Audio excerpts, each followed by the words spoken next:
They take over. It's Cam and the Patriots out of the playoff race if they lose this weekend against Buffalo. Stephen A. and Max will talk about that and much, much more. Again, they are 13 minutes away. Meanwhile, here's what we have for you. The fundamental list on this Halloween Eve is the top 5 scariest players in the NFL, and Ryan Clark is ready to bring you those. RC, the floor is yours. Listen, I know people are going to look at my list and think a totally different way than I do. But just like I said Wednesday, it's my list. And at number 5 is Ryan Jensen. And you're going to think to yourself, well, he's a sinner. He's not very big. He's just protecting Tom Brady. No, this dude is relentless. When I have an offensive lineman, I want him to lead the league in after the play penalties. I want a dude that's crazy enough to pick a fight with Aaron Donald. And that's what he did. He's absolutely relentless. He got red hair. He wear a red jersey. He is Freddy Krueger. He will not stop. He will hunt you in the daytime when you're sleeping. He will haunt you at night. Ryan Jensen is a monster, and that's why he's my number 5 player. At number 4, I'm going with Budda Baker. I know what you're saying to yourself. He's a little guy. How can he be scary? You know who else became a little guy? Charles Lee Ray. You know why? Because he jumped into Chucky's body. Was people scared of Chucky? Hell yeah, they were, because Chucky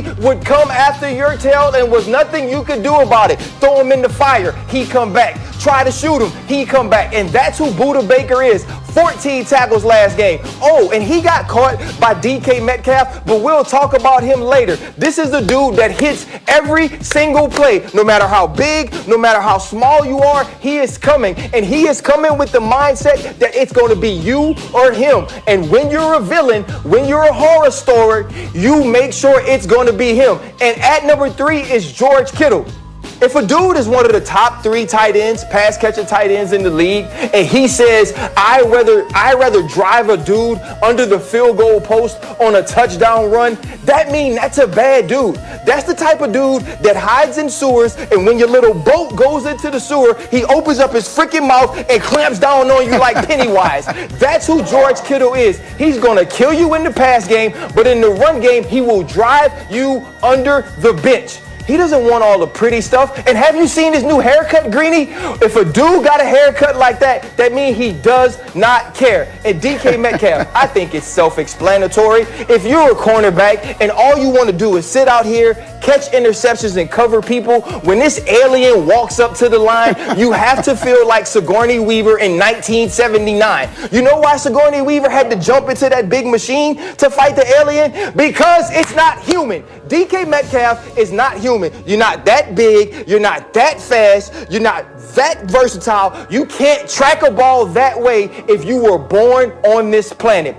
DK Metcalf is something different. I know we've seen Julio Jones. We've seen T.O. We've seen Randy Moss, but we've never seen a specimen like this. And at number 1, I'm not even sure why we had to do this list to get here. It's Aaron Donald. You know he's coming. It's like Jason Voorhees. We always knew that when you went to the camp, Jason Voorhees was going to be there, but yet you still go to the camp. Just like the Miami Dolphins, you know that this week, Jason Voorhees is going to be wearing number 99 for the Los Angeles Rams, but you still going to trot Tua Tagovailoa out there to that camp. And just like all the other people on Friday the 13th that went out there, he's going to stalk him, he's going to walk him down, and when he gets there, it is game over. Aaron Donald, by far, is the scariest man that wears uniforms on Sunday mornings. I'm not talking about pastors, I'm not talking about preachers, I'm not talking about priests. It's Aaron Donald.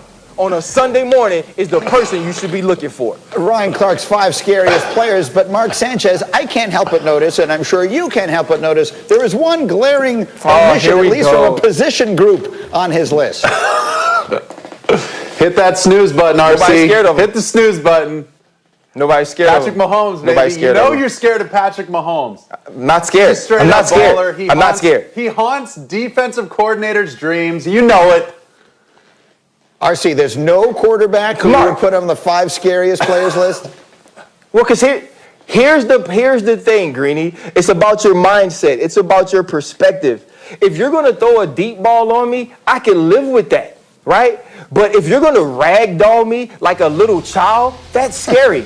If I'm going to catch an interception and you're going to hawk me down from 30 yards and you look like Debo and I look like Red running away from you, that's scary. If you're Ryan Jensen and I'm standing by the pile and you're going to jump over the pile and maybe spear me because you don't care about a flag, that's scary. You throw a no-look pass on me, guess what? You throw no-look passes on everybody. That's not embarrassing. That's not scary. There's no physical harm that comes from that. I'm not worried about that. What I'm worried about is a guy like Bart Scott when I'm trying to catch a halfback angle that hits me right here in my forehead, and then after the game, it's freaking freezing, and he tells me that my defense couldn't stop a nosebleed. That's the type of people that scare me. I ain't worried about nobody throwing no passes. As he said off the very Bart's beginning, a teddy bear. It's his list. It's his 5 scariest players. We have a lot more to do, but right now I know what you need. You need to know who's going to win all the games on Sunday. Time for my picks in 3, 2, 1. Colts, Lions. If Matt Stafford was on the other team, they might win the Super Bowl. Instead, neither is going to make the playoffs. 23-22 Detroit. Vikings, Packers. There is no bigger disappointment in the NFL than Minnesota, and Aaron Rodgers isn't known for his sympathy. 34-17 Green Bay. Pats, Bills, Belichick's last stand. The world has given up on New England, but I have not. Give me Bills bunch 21-20 to keep their season alive. Jets, Chiefs. This is like one of those AAU games my son used to play in, where in the layup line I would think, why are these teams playing each other? They don't belong on the same field. I recommend a running clock, and Andy Reid has to call off the press. KC 51-6. Rams, Dolphins, welcome to the league, Tua. Here's Aaron Donald. LA is better on both sides of the ball, 27-16 Rams. Saints,